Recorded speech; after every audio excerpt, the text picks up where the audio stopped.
కాంగ్రెస్ కమిషన్ల నుంచి దృష్టి మరల్చేందుకే కమిషన్ ఇక దొరికిందా కేటీఆర్కు.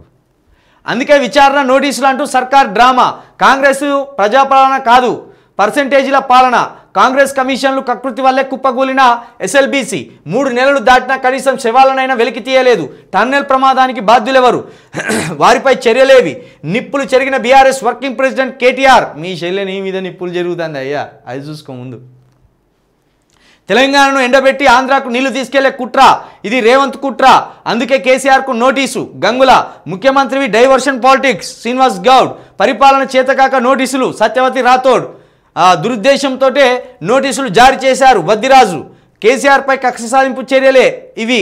పల్ల రాజేశ్వర్ రెడ్డి కేసీఆర్ బదనం చేయాలని కుతంత్రాలు. పోచంపల్లి ఇప్పుడు ఒక్క గొర్రె పోయి బాయిలో పడితే అన్ని గొర్రెలు పోయి బాయిలో పడ్డట్టు ఇప్పుడు కేటీఆర్ వ్యతిరేకిస్తే కథ అందరు వ్యతిరేకిస్తారు, ఎందుకంటే పార్టీ సభ్యులు కదా. ఆ మాత్రం వ్యతిరేకించకపోతే ఎట్లా.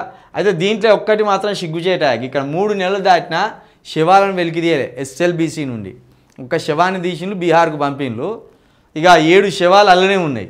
ఆ 7 శవాలు ఇక జలసమాధి అయిపోయినట్టే. అలా గంత సిగ్గుమాలిన ప్రభుత్వం కాంగ్రెస్ ప్రభుత్వం. ఇక్కడ కమిషన్లు అని కేసీఆర్, హరీష్ రావు, కేటీఆర్, కవిత మొత్తుకుంటాను. కానీ ఈ కమిషన్ల మీద సాధారణ ప్రజలకు ఏం బాధ లేదు, ఎందుకంటే ఈ కమిషన్లు అంతా కాంట్రాక్టర్లకు సంబంధించిన ఇబ్బందులు. దీనివల్ల ప్రజా వ్యతిరేకత పెద్దగా ఏం రాదు. ప్రజల సమస్యల మీద మీ దృష్టి పెట్టండి, అప్పుడు కాంగ్రెస్ ప్రభుత్వం మీద వ్యతిరేకత పెరుగుతుంది. మీరేం చేస్తాను, చిన్నవి పట్టుకుంటాను. ప్రజల తరపున కొట్టండి, నిరుద్యోగుల తరపున జంగ్ సైరన్ ఊదండి. గా అశోక్ అన్న ఉన్నాడు, అశోక్ అకాడమీ అని ఉంటుంది. గా అశోక్ అన్న 1,00,000 మంది నిరుద్యోగులతోటి లడాయి చేస్తామన్నాడు. మరి ప్రతిపక్ష నేతగా నువ్వేం చేస్తాను, కాంట్రాక్టర్ల గురించి మాట్లాడుతాను. కాంట్రాక్టర్ల బాధలు సామాన్య ప్రజల బాధలు అవుతాయా? కాంట్రాక్టర్ల బాధలు కాంట్రాక్టర్లు అవుతాయి. ₹1 తింటాడు వాడు, ₹1 ముంచుతాడు వాడు. మరి సామాన్య ప్రజలు అట్లా కాదు కదా. కేటీఆర్ సామాన్య ప్రజల అంశాల మీద నువ్వు కొట్లాడు.